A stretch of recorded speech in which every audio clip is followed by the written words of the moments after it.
Around 5000 BC, we, Homo sapiens, were genetically modified by space aliens. These aliens first landed where the river Euphrates enters the Persian Gulf. The reason is that in that area a high concentration of what is called monatomic gold is found in the seawater, while nowadays the highest concentration is found on the islands of Hawaii.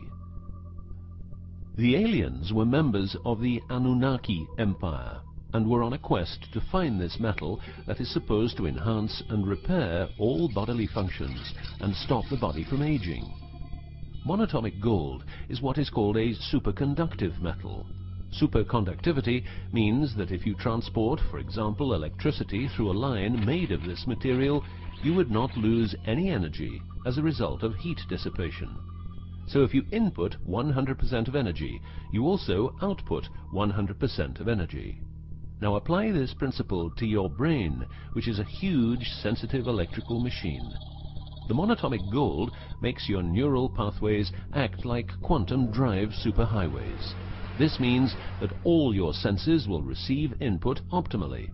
In turn, these inputs will be processed optimally, and those parts of your brain you don't use will become more active, so enhancing your memory, making you better understand problems, allowing you to sense evil, detecting lies, becoming telepathic, and even being able to time travel in your mind by seeing the past or the future.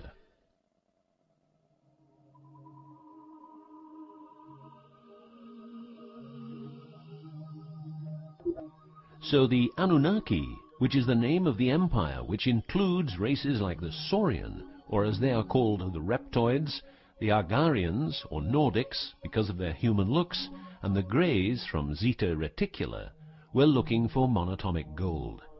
This involved enormous effort because it had to be extracted from seawater, or by processing it in such a way that the gold, usually in pairs of 8 atoms per molecule, could be separated into individual particles. In this fashion, the monatomic elements were separated from the multi-atomic cousins. In a similar way, uranium-235 is produced. For the use as intelligent slaves, the Anunnaki took a man, let's call him Adamski, and took out a part of a rib. This is because the rib is a part of the human body that can be removed without causing too much damage, and because the rib contains bone marrow, it's a perfect source for DNA. The Anunnaki modified the DNA for a better manipulation of the humans and implanted it into a woman, let's call her Mulva. Mulva then had children with Adamski, and their children were, just like Mulva, genetically modified. These humans worked for the Anunnaki, but not a lot of humans knew about the Anunnaki, and then, for some reason, the Anunnaki disappeared. An interesting detail is that the symbol for human DNA resembles the word Yah, which is God, but surely this is a coincidence.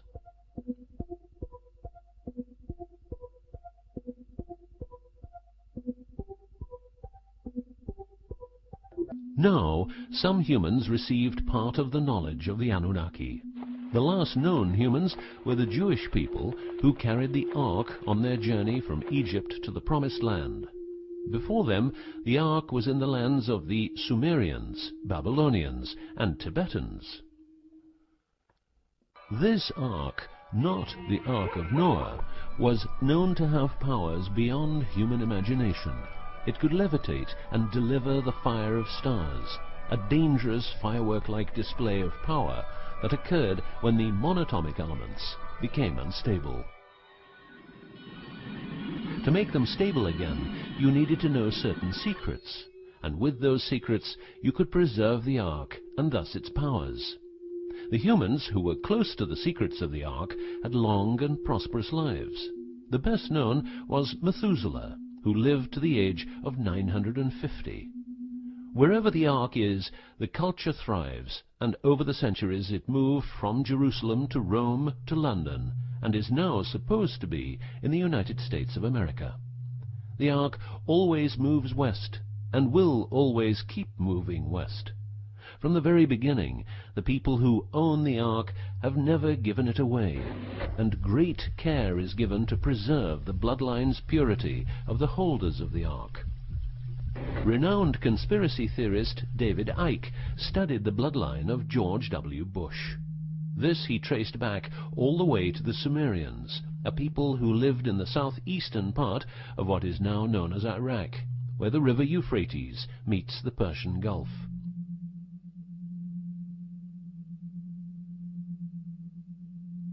The secrets of the elements of the Ark, scientifically known as ORMs, orbitally rearranged monatomic elements, are nowadays hidden by secret societies that have control over society worldwide. The word ORM is the same as the Hebrew word which means the tree of life. ORMs consist of 8 metals. These 8 metals are ruthenium, rhodium, palladium and silver, known as the light platinum group, and osmium, iridium, platinum and gold, known as the heavy platinum group. Gestation of these metals in monatomic form prolongs life and enhances and repairs bodily functions. By following what is called a wide-spectrum diet, we can provide our bodies with monatomic superconductive elements. In other words, by eating a lot of grapes, carrots, all blue and dark red fruit and vegetables, and also much other fruit, vegetables and fish.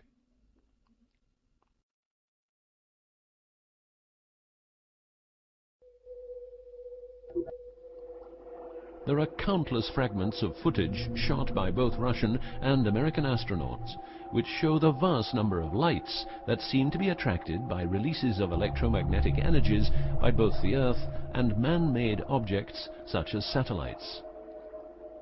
In Building 8 of the Johnson Space Center in Texas, the USA, high-resolution pictures taken by satellites are photoshopped each day to remove proof of aliens. In the film The Secret NASA Transmissions, the footage, it becomes clear that astronauts have grown accustomed to these strange anomalies, and that even in 2000, an unprecedented cooperation between NASA, the Russian Space Agency, and a committee of UFO experts was formed to share knowledge on this subject. To better understand this whole story, a few revelations are in place. Everything vibrates because atoms vibrate, and that is because the subatomic particles are in harmonic resonance, a fancy word for vibration and keeping themselves in equilibrium. Gravity is vibration generated by the presence of mass, and it can be neutralized by altering the harmonic resonance of the gravitational field. In other words, if you generate vibrations, you can alter gravity, and with superconductive materials, the amount of energy needed for generating the vibrations is greatly reduced. A practical example of reducing one vibration with other vibrations is the use of anti-sound. If you instantaneously produce the exact opposite waveform that comes towards you in the form of sound, the sound will cease to exist. This is called destructive interference. One of the forms of creating anti-gravity is called auditive levitation, a method used by Tibetan monks to elevate rocks over 250 meters high and 250 meters distance. By arranging drums and trumpets extremely precisely, together with some 100 men chanting, all arranged in a precise manner, the monks, after about 5 minutes, could levitate a rock weighing a ton and place it exactly where they wanted it. Theorists around the world theorize that huge monuments like those of the Egyptians and Mayan people were built this way. Other examples of anti-gravity we find in the vast amount of UFO sightings. These UFO sightings are actually experiments run by governments in their search for anti-gravity propulsion. So, if the technique is known, why don't we all transport using anti-gravity propulsion?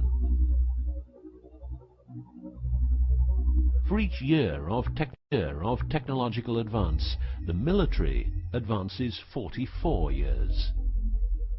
All science is merely a means to an end. The means is knowledge. The end is control. Who will be the beneficiary? What do they want? What they want is control. The establishment of a global economy which is totally predictable and can be manipulated in every sense. Ein Volk, ein Reich, ein Führer. What I am saying is that the vast majority of people is being controlled by the established upper class.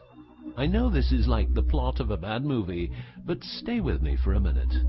Anti-gravity exists. The ability for everyone to be a genius exists. Aliens exist, and much more efficient ways of producing energy exist. For example, the mighty engine, which produces the same amount of energy as a normal engine, but only using 5% of the fuel a normal engine uses. Or the PAP engine, which, without fuel, only driven by the power of zero-point energy and a small amount of noble gases, can deliver 500 horsepower for a period of 10 years. Or the Maternita machine of the Maternita commune, which has delivered 3 to 4 kilowatts out of thin air for the last 20 years. What would be the consequences for the upper class if they lose their monopolistic knowledge? What would happen to them if people would know about the secrets they're holding for us? If I don't need any more gasoline, what would happen? If I don't need any more electricity or gas, what would happen? If I don't need any more medicines from the pharmaceutical industry, what would happen? In order to ensure their powers, the upper class, some call them the Illuminati, handles a strict agenda. The agenda has the aim to prepare the world for world domination, beginning in the US and Europe. According to conspiracy theorists around the world, this is what they are doing as preparation. By the way, these people are extremely smart and fanatic, extremely rich, and they have tried it before. Then they were called the Nazis.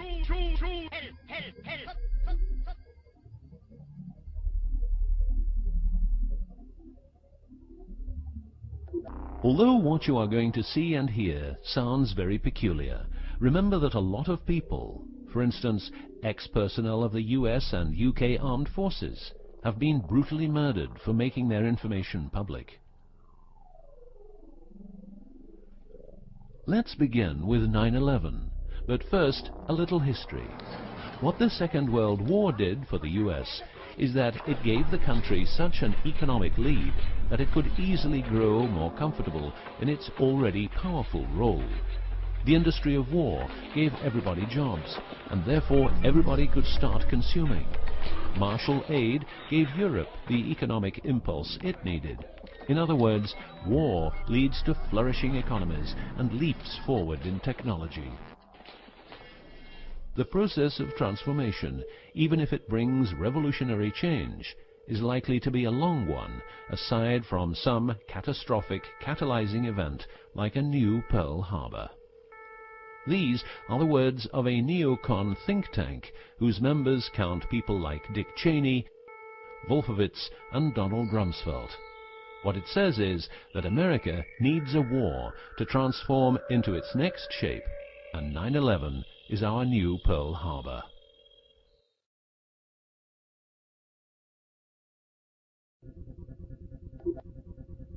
In the manipulation of people, one of the strongest weapons is to make people believe someone else did it.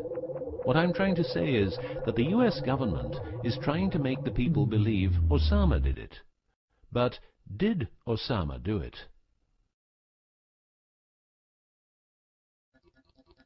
Did you know that 6 weeks before the WTC towers collapsed, the owner had a new insurance policy made up, ensuring that the owner, if the towers would collapse due to a terrorist attack, would receive the amount of $3.5 billion. The owner, because 2 towers went down, tried to claim 2 times $3.5 billion, but only received 2.2.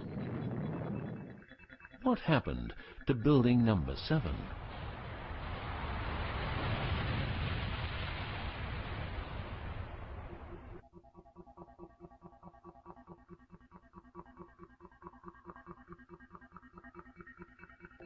In order to control people who can be a hazard to the bad guys have control of a number of tools.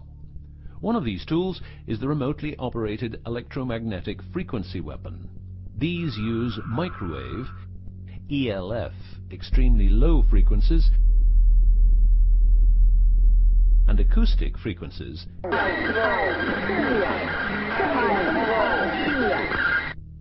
to covertly attack and harass innocent citizens. The use of frequency weapons on humans for behavioral control and murder is not new. For well over 50 years, neuro-electromagnetic frequency weapons have been perfected for their covert use in warfare. These classified, non-lethal or silent weapons, as they are known in the trade, have also been perfected by experimenting on an innocent and unsuspecting public since their early development. Directing a beam of frequencies to a human can cause a series of effects. A well-known effect is ELFs causing nausea, headaches, wild racing heart without cause, sudden violent itching in different parts of the body. A frequency weapon can look like this, or like this. Its shape depends on how frequencies have to be directed to the target. Did you know that the US Patent and Trademark Office holds a vast amount of patents for machines which can be used in direct or subliminal mind control systems? Here are a few. Method and system for altering consciousness. Superimposing method and apparatus useful for subliminal messages, subliminal message generator. Enough about the frequency weapons. Check this link to learn more.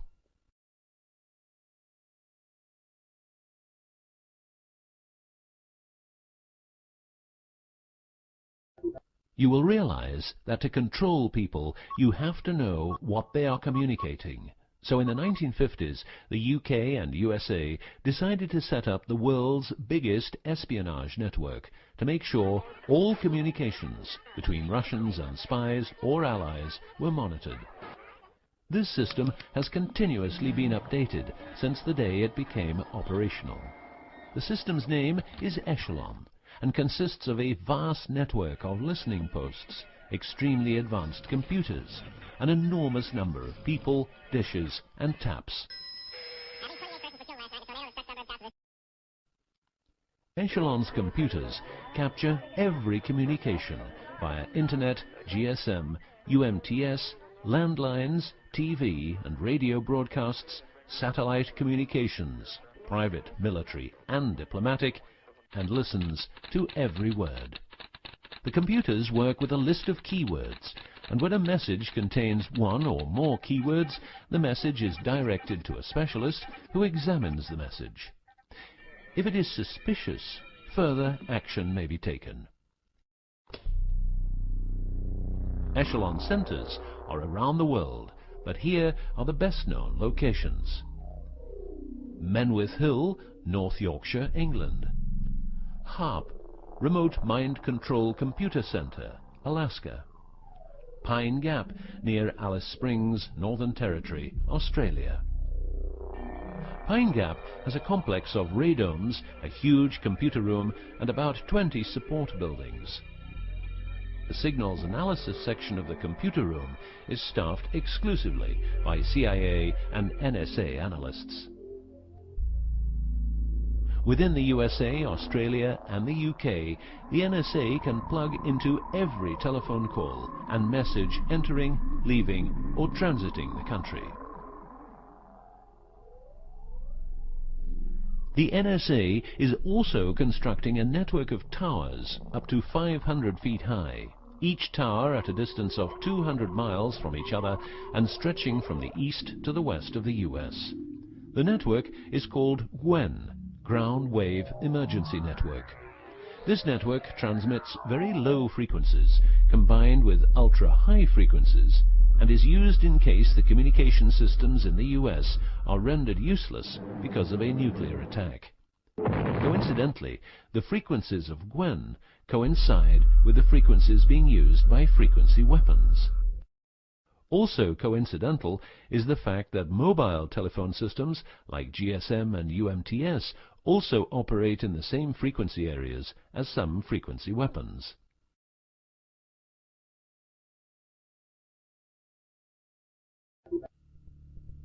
To further prepare for global domination, the secret US government, led by the corrupt holders of the Ark, also known as the Illuminati, or the New Global Union, or the New World Order, or just plain Nazis using the Eye of Lucifer as their symbol, has started building since the 1940s large bases with every commodity you can think of.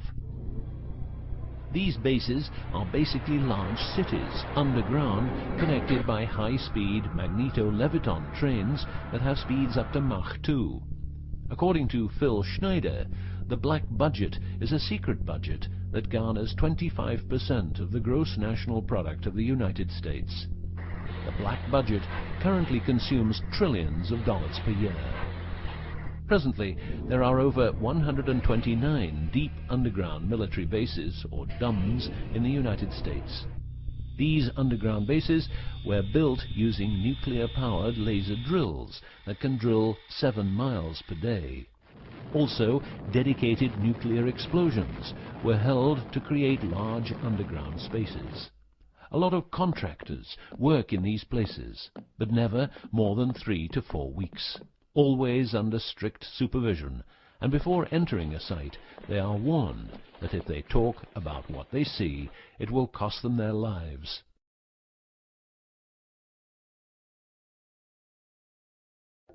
As mentioned, men are the result of a genetic modification by space aliens. These aliens have been on Earth for a long time and lived in large underground cities all over the world.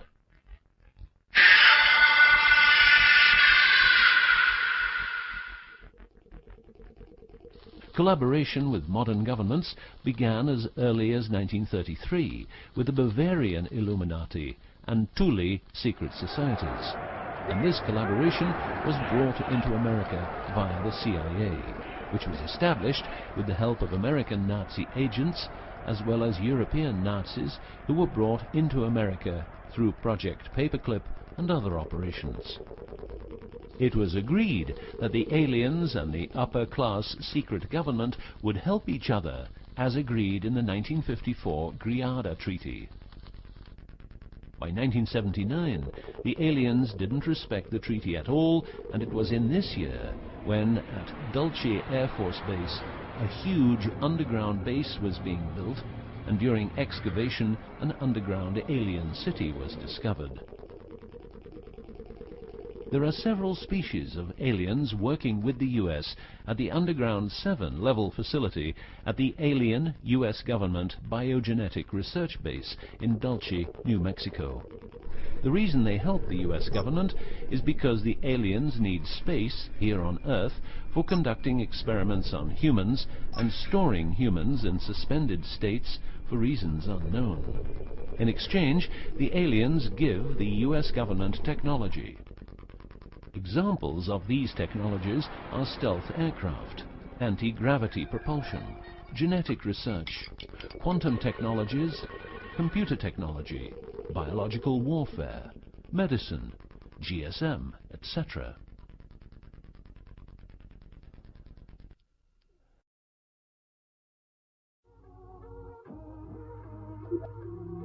The greatest weapon the devil has is the disbelief people have in him. The devil represents evil, and those who want to dominate are the evil ones because they keep their knowledge from saving lives and improving the world. Instead, the evil ones will make the people more docile and stupid, using more tricks in order to achieve their goal, which is world and universal domination. The story of the aliens seems so unreal that, like the devil, it is subject to ignorance and ridicule, and that is its greatest weapon.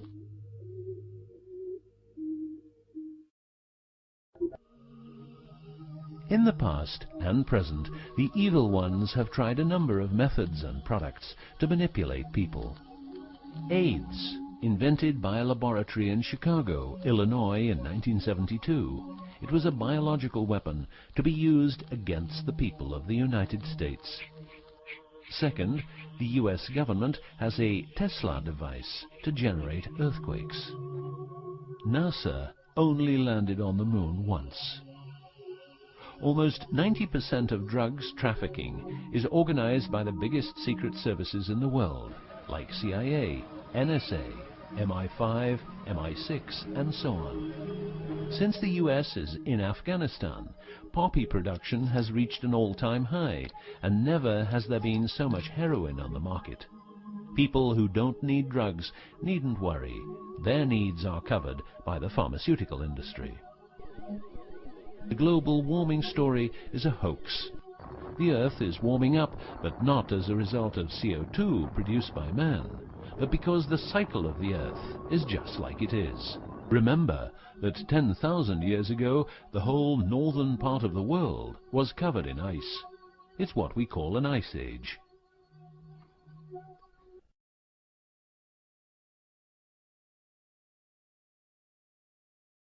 The Ark, in its recent form, started its journey in the deserts of Egypt and was carried to the Holy Land by the Jewish people. In Jerusalem, the Ark started its journey around the world heading west. Everywhere the Ark has been, one or more obelisks are erected as a symbol of establishment. In the future, the Ark will travel to China, Russia, Iran, until it reaches Jerusalem again, which means the whole world will be under the influence of Lucifer's eye. That will be the moment the Anunnaki Empire will settle and rule Earth uncovertly.